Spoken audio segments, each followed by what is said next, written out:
Je m'appelle André Mahéro, j'ai 84 ans. Évidemment, à l'époque, j'avais une quinzaine d'années, 16 ans, et j'ai été souvent réquisitionné, nous étions souvent réquisitionnés par les Allemands, justement pour boucher les trous de bombes que faisait l'aviation anglaise et l'aviation américaine sur l'école de l'air de Salon qui était occupée.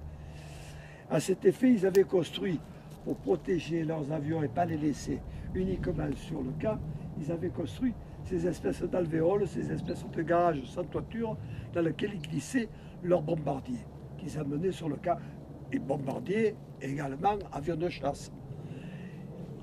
Mais à la fin de la guerre, donc dans les années 44, un peu avant la libération, et comme ils n'avaient plus d'avions, ils avaient mis à l'intérieur des leurres. Ils avaient fabriqué en bois de faux avions avec du bois, du contreplaqué, du carton, passé au camouflage, pour faire croire que vu du ciel, ils possédaient encore des escadrilles importantes, alors qu'il n'en était rien. Je vois que depuis, les bombes en bois que je vais vous raconter ont dû certainement pousser, puisqu'il y avait un grand pain à la place qui n'était pas à l'époque. Un jour, donc, nous étions là, et avec un ami, je vous raconte toute l'histoire, oui. Avec un ami, on avait donc réquisitionné pour boucher des trous, et avec cet ami, je le vois se cacher derrière justement des parois comme ça, avec une carte d'état-major. Il me dit, il me fait signe de la main, pas de bruit, il me dit, j'ai confiance en toi, qu'est-ce que tu fais? Il me dit, je suis en train de tracer sur cette carte le peu de batteries qui restent, c'est donc quelques mois avant la libération, les peu de batteries qui restent sur l'école de l'air, mitrailleuses et canons, et également signaler aux avions et à l'armée américaine et anglaise que les avions qui voient du ciel ne sont pas des avions, mais ce sont royalement des factices, des trucs fabriqués en carton et en bois pour y faire croire qu'ils ont toujours une grande flotte d'aviation.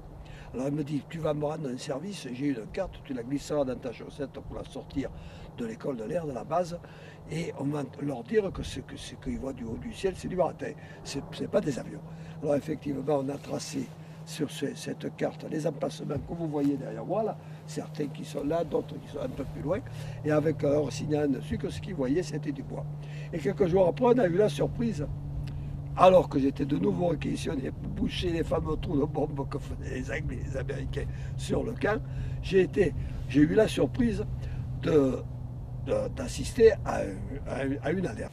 C'est ce jour-là d'ailleurs qu'on s'est mis dans un trou de bombe, les avions sont arrivés, c'était des avions de chasse anglais, on a vu très bien les cocardes, on voyait même les pilotes, et qui a rasement passé, et là peu d'artillerie allemande tirait dessus à mitrailleuse et à canon, mais il y en avait très peu.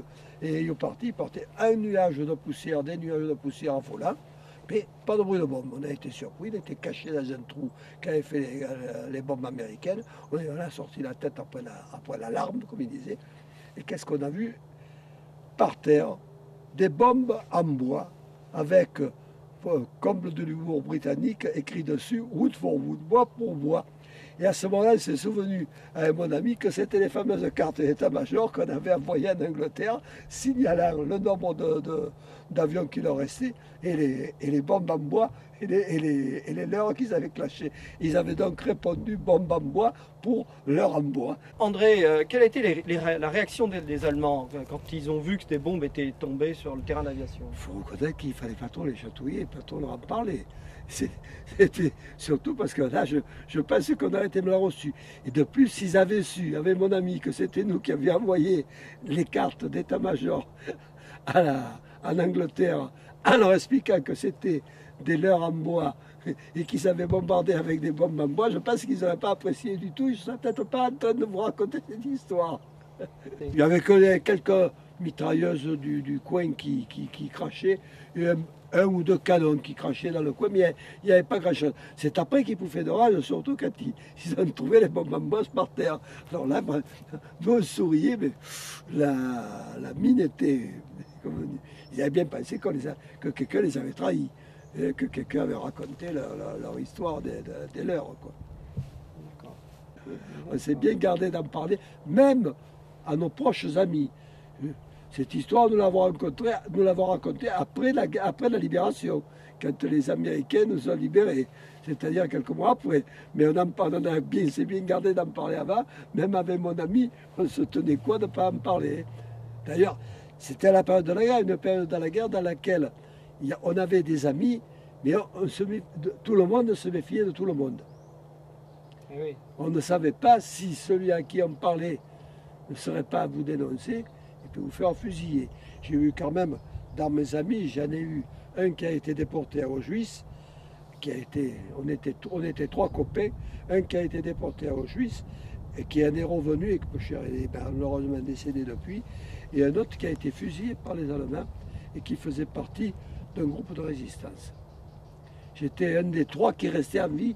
Je vous prie de croire que, comme on l'a dit, en parlant vulgairement, je balisais à l'époque. Je balisais sérieusement. Et que la libération a été un point bienvenu le jour où le premier Américain est arrivé dans le salon. C'était d'ailleurs un Indien qui est arrivé. Le premier Américain que j'ai vu à la libération de salon était un Indien, un Iroquois, qui est arrivé avec une Jeep à une estafette devant le truc, devant la mairie. Alors, ces fameuses bombes, est-ce que vous pouvez nous les décrire, à quoi elles ressemblaient? Parce qu'il y a quelque chose d'étonnant, un largage de bombes en bois, d'avions en vitesse, en altitude, les bombes auraient dû éclater pour la plupart, non? Oh, mais ils ont bombardé de très bas, les Anglais. C'était des gars qui étaient vraiment, ils bombardaient de bas. Hein. Ils faisaient presque du rasomote, ils arrivaient, ils bombardaient de bas. Les bombes en bois sont à peu près ce que vous m'avez montré. Ça avait la forme, on avait l'impression que ça avait été taillé avec un taille-crayon géant devant et des ailettes en fer derrière qui les soutenaient. Une longueur de 50 à 60 cm environ. D'accord. Et il y en avait eu pas mal? Ah, il y en avait pas mal, Hein. Je ne me souviens pas le nombre d'avions, je vous dirais qu'on était dans notre trou de bombes camouflées, comme on regardait le ciel, quand on voyait la poussière, mais on ne se rappelle pas. Ce que je me souviens absolument, c'est avoir vu à un moment donné un avion anglais passer presque en rase-motte, j'avais même vu le pilote à l'intérieur. André Mahéreau, est-ce que les projectiles que vous avez ramassés avec vos amis... C'était approximativement de cette grandeur. À part que là, le bec était plus prononcé.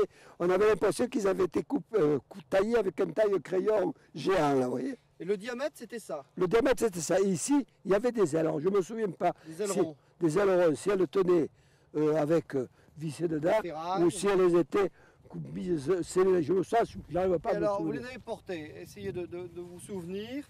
Est-ce que c'était un peu plus long? Est-ce que c'était Oh non, c'était à peu près de ce point. à peu près cette longueur-là? À peu près cette longueur. À part que je vous dis, la pointe était un peu Ici, une pointe. Et des ailerons à l'arrière. plus... Et des ailerons à l'arrière. Et sur le milieu, là, j'ai écrit ici, Wood for Wood. Là. Et pas en kaki. Camouflage. Comme votre casquette. Hein. Voilà. Le couleur olive. Oui, couleur olive, c'était le principe du camouflage, quoi. Et Wood for Wood? Écrit en blanc dessus, grossièrement écrit, hein, pas... D'accord. C'était pas de la calligraphie, quoi. D'accord. On avait l'impression que ça avait été écrit avec un pinceau, là. D'accord. Ok, merci.